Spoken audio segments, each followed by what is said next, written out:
So I've been wanting to make a video that was a tutorial for Unity's new multiplayer services, and as I was putting that together, it was a little boring. So now what we're going to do is go back to our assets folder. I'm going to create a new folder for prefabs.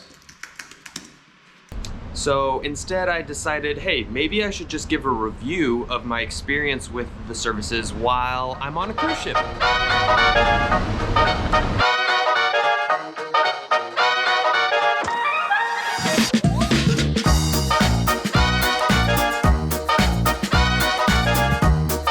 This video is sponsored by Unity.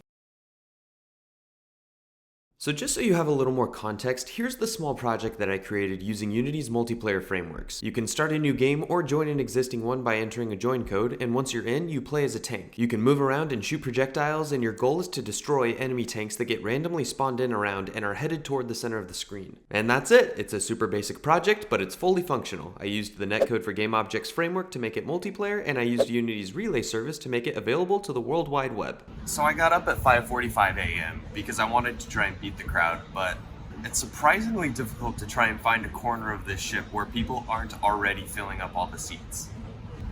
Okay, so the first thing that I want to highlight is just how confusing Unity's multiplayer services can be, because there's so many of them. There's matchmaking, netcode for GameObjects, relay, lobby, the multiplayer tools package. There's just a lot, and it can get confusing what actually does what.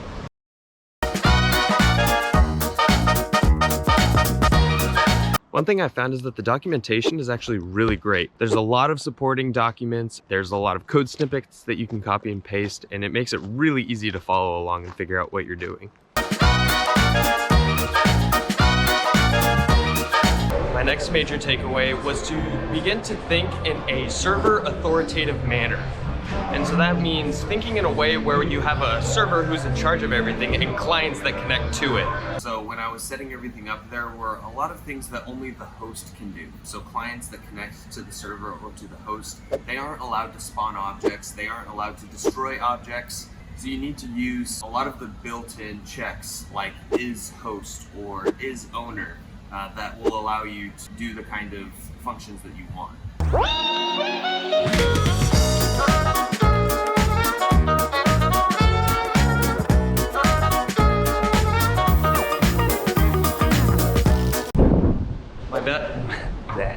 My next big takeaway is that debugging was very difficult, and not because I was getting a lot of errors in the console, but because there was just a lot of things that were happening that I didn't understand why things were failing or not behaving the way that I would expect them to.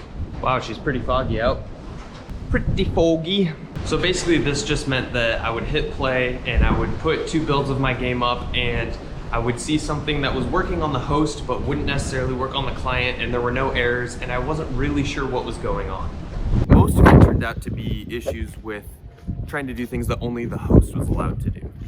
Because you see, I'm actually a really good programmer and I don't really run into issues, so I don't know what was up with that. But yeah, it can get kind of frustrating when you're trying to run your code and things aren't working as you want, but you can't see any errors.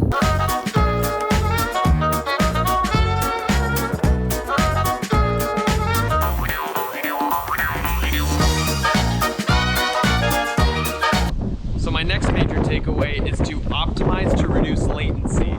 There were some times where there was some serious lag because the client had to communicate with the host and get data back to it. And I think this could have been avoided by using pooling and also reducing the amount of data that I'm sending over the network. So like the transform component has different slots that you can check and uncheck specific data points that you want to send, like the different axes for the position and scale and rotation. Alaska's a bit windy. The other thing that's on Unity's roadmap but isn't released yet, client-side prediction. This is when the client is able to make things happen on the screen on its local game instance, but it's not necessarily server authoritative. So it will guess what it thinks the server will allow it to do, but then the server will override it, so people can't cheat still, but it allows for smoother gameplay. So as you move your joystick, the character will move, but if you try and move somewhere you're not allowed to, the server will correct it and transport you. Like I said, that's not in yet, but it is on Unity's roadmap, which brings me to my next point. So my next big takeaway is that you need to be checking the roadmap for all of these services. So netcode for game objects and relay are the two packages that I was using, and the roadmaps are really helpful because not everything is fully fleshed out yet, and it's good to get a timeline and stay on top of what is actually available in these packages and services. Like I said before, client-side prediction, oh my, I'm going to lose this thing in the ocean. I made a web build and I was going to put it on itch.io so that I could upload it and have people who watch this video check it out. So I was really surprised to find that Relay didn't have web build support. So when I made a WebGL build and tried putting it on itch.io, everything suddenly broke. And I was really confused as to why. But then I came across this Unity forum with someone asking about the same issue, and a Unity rep responded with, oh yeah, check the roadmap, it's in development. So sure enough, I went to check the roadmap, and in progress right now, it says that web build support is being worked on currently for the Relay service. So make sure that you check the roadmaps, and maybe by the time you watch this, you can make multiplayer WebGL games.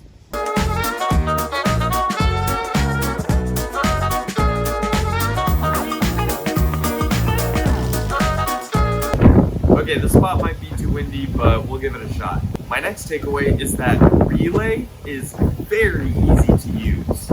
I thought it was going to be very complicated to make a local networked game and connect it to the internet, but it was super easy, literally 5 minutes. You go onto the Unity dashboard, you create a project, you link it to your Unity project, and bam, you're good to go. The way to connect to the Relay service, they already have in their documentation, so you can just take the code snippet and literally copy and paste it. And that way you can just connect to it, you can, what do they call that?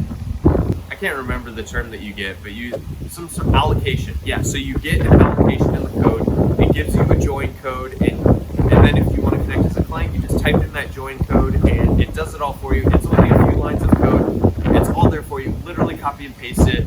You're up and running in 5 minutes. It was so easy.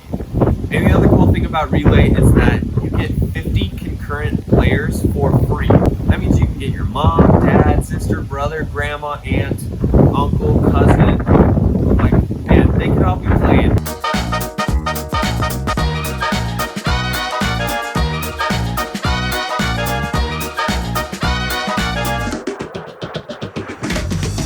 Big takeaway is that there are really good tutorials out there. A couple that I've seen by CodeMonkey and SamYam, those two have amazing tutorials. I definitely recommend watching. It's like an hour long, but it's super thorough, really good. It explains all of the rationale between different configurations and concepts between multiplayer development in general. So I would definitely recommend checking out those tutorials if you want a more in-depth understanding of how these things work.